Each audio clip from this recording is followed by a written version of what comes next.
അന്വേഷണം പോലീസ് ഇതര ജില്ലകളിലേക്കും വ്യാപിപ്പിക്കുന്നതിനിടെയാണ് ആദിവാസി യുവാവിനെ റോഡിലൂടെ വലിച്ചിഴച്ച സംഭവത്തിൽ 2 പേർ അറസ്റ്റിലായിരിക്കുന്നത്. കണിയാമ്പറ്റ പച്ചലിക്കാട് സ്വദേശികളായ മുഹമ്മദ് ഹർഷിദ്, അഭിരാം എന്നിവരെ ബാംഗ്ലൂരിൽ നിന്നും കൽപ്പറ്റയിലേക്ക് പോകും വഴി മാനന്തവാടി പോലീസ് പിടികൂടുകയായിരുന്നു. മറ്റു 2 പ്രതികളായ വിഷ്ണു, നബീൽ കാമർ എന്നിവർക്കായുള്ള അന്വേഷണം ഊർജിതമാക്കിയിട്ടുണ്ട്. ഇവരുടെ ബന്ധുക്കൾ, സുഹൃത്തുക്കൾ എന്നിവരെ കേന്ദ്രീകരിച്ചാണ് പ്രധാനമായും അന്വേഷണം നടക്കുന്നത്. കോഴിക്കോട്, കണ്ണൂർ ജില്ലകളിലേക്കും അന്വേഷണം വ്യാപിപ്പിച്ചിട്ടുണ്ട്. കഴിഞ്ഞ ദിവസമാണ് ആദിവാസി യുവാവായ മാദനെ 4 പേർ അടങ്ങുന്ന സംഘം കാറിൽ വലിച്ചിഴച്ചത്. കൂടൽക്കടവ് ചെക്ക് ഡാം കാണാനെത്തിയ ഇരു കൂട്ടർ തമ്മിലുണ്ടായ വാക്കേറ്റം തടയാൻ എത്തവെയാണ് സംഭവം. കുറ്റിപ്പുറം രജിസ്ട്രേഷനിലുള്ള സെലേറിയ വാഹനത്തിലെത്തിയ യുവാക്കളാണ് മാദനെ റോഡിലൂടെ വലിച്ചിഴച്ചത്.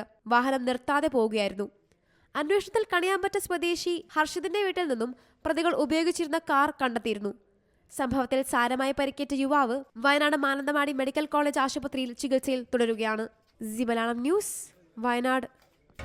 പുതിയ വാർത്തകളും വിശേഷങ്ങളും ഇനി വിരൽ തുമ്പിൽ. എല്ലാ ഡിജിറ്റൽ പ്ലാറ്റ്ഫോമുകളിലും ഇപ്പോൾ സി മലയാളം ന്യൂസ് ലഭ്യം.